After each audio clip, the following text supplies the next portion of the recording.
মাননীয় সংসদ সদস্য ভাইয়েরা এবং বোনেরা, আপনারা যারা সংসদের ভিতরে আছেন এবং সংসদের ভিতরে কথা বলতে পারেন এবং যারা সংসদের ভিতরে কথা বলার রাইটস আছে, আপনাদেরকে বলতেছি, কারণ আপনারা এখন পর্যন্ত হাদিবের হত্যার বিচার নিয়ে এখন পর্যন্ত জোরালো কণ্ঠে কিছুই বলতেছেন না। হত্যার বিচার নিয়ে যা যা করা লাগবে আসলে ওইরকম কিছু বলতেছেন না। এই কথাটা বলতে বাধ্য হচ্ছি, কারণ আপনারা কিছুদিন আগে আমাদেরকে আশ্বস্ত করছিলেন, গ্রামে গঞ্জে আইসা আপনারা আমাদেরকে বুঝাইতেন যে হাদিবের হত্যার বিচার নিয়ে যা যা করা লাগে, হাদিবের হত্যার বিচার নেওয়া যা যা করা লাগে সংসদের ভিতরে আমরা ওই রকম সবকিছুই করব। কিন্তু আমরা তো আসলে সত্যি বলতে এতে আমরা খুবই হতাশাজনক, ওইরকম কিছু আমরা সংসদের ভিতরে দেখতে পাইতেছি না। কেন আমরা তো এরকমটা আশা করি নাই, কেন আপনারা তো আমাদেরকে ওইরকম আশ্বস্ত করছিলেন। দুই একজন যারা আছে হাদিবের হত্যার বিচার নিয়ে সংসদের কথা বলে, ওইরকম তো আসলে আমরা সন্তুষ্ট না সত্যি বলতে। কারণ এরকম কিছু কথা অনেকেই বলে, এরকম বলাতে তো আর কিছু হইতেছে না।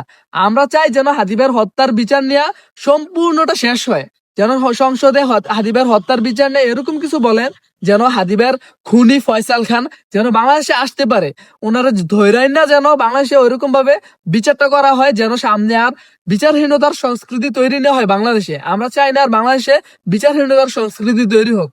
কারণ প্রতিনিয়ত বাংলাদেশে একের পর এক ধর্ষণ, খুন, গুম এরকম সবকিছু হয়ে যেতেছে।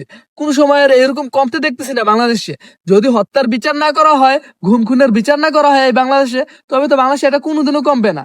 তো আমরা চাই যেন হাদিবার খুনি ফয়সাল খানের যেন বাংলাদেশের মাটিতে আইনা ওইরকম দৃষ্টান্তমূলক একটা শাস্তির ব্যবস্থা করা হয়, এবং হাদিবার খুনি ফয়সাল খানরে ওইরকম শাস্তিটা দেওয়ার আগে তার মুখ থেকে, তার জবান থেকে যেন ওইরকম সাক্ষীগুলো দেওয়া হয়। তাকে 50 লক্ষ টাকার অফার কে করছিল এবং তাকে নগদ ক্যাশ 10 লক্ষ টাকা দিবে এরকম কে বলছিল, সবগুলো আসলে বাংলাদেশে আইনা তার থেকে জবানবন্দি নেওয়া হোক।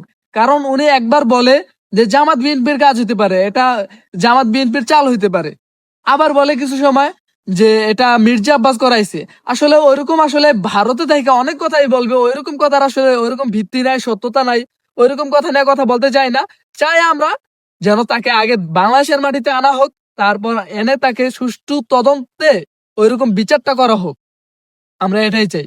We are Hadi, justice for Hadi.